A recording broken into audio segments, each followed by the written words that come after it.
Voice change, বাচ্য পরিবর্তন। She had written a letter. সে একটি চিঠি লিখিয়াছিল।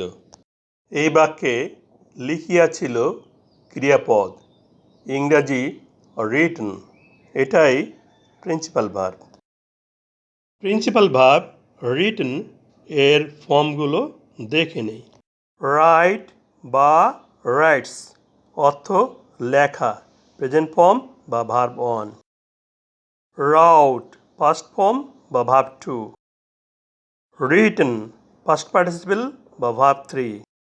এখন সাবজেক্ট এবং অবজেক্ট জানার জন্য ক্রিয়াপদকে প্রশ্ন করি। কে লিখিয়াছিল? সে বা সি সাবজেক্ট। ক্রিয়াপদকে কে দ্বারা প্রশ্ন করে উত্তর পাওয়া গেলে সেটাই সাবজেক্ট। কি লিখিয়াছিল? একটি চিঠি বা a letter, object.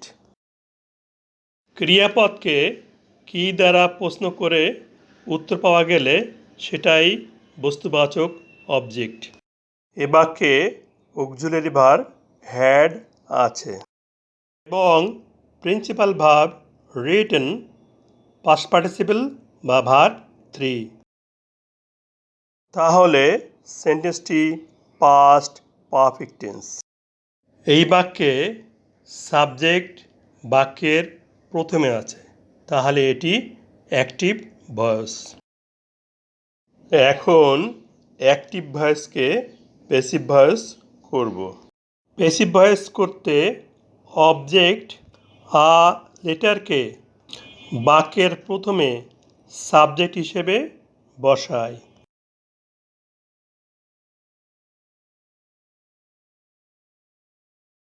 Past perfect টেন্সের প্যাসিভ ভয়েসে গঠন: auxiliary verb had been plus principal ভার্বের পাস্ট পার্টিসিপল বা ভার্ব থ্রি।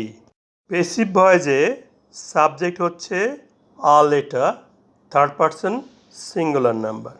সকল পার্সনে হ্যাড বিন বসে, তাহলে এ লেটারের সাথে হ্যাড বিন বসাই। তারপর প্রিন্সিপাল ভার্বের পাস্ট পার্টিসিপল বা ভার্ব থ্রি বসবে। এখানে রাইট ভার্বের পাস্ট পার্টিসিপল বা ভার্ব থ্রি পাচ্ছি রিটেন, তাহলে ভার্ব থ্রির স্থলে রিটেন এসে বসবে। এরপর প্রেপোজিশন বাই ব্যক্তির ক্ষেত্রে বসবে। প্রেপোজিশনের পরে বাক্যের সাবজেক্ট শি এর অবজেক্টিভ কেসের প্রয়োজন হবে। শি এর অবজেক্টিভ কেস দেখে নিই। Nominative case she, objective case her. Preposition by এর পরে শি এর অবজেক্টিভ কেস হা এসে বসবে। অ্যাক্টিভ ভয়েসে বাক্যের শেষে ফুল স্টপ আছে, প্যাসিভ ভয়েসেও বাক্যের শেষে ফুল স্টপ থাকবে। বাংলা অনুবাদ: একটি চিঠি লেখা হইয়াছিল তাহার কর্তৃক।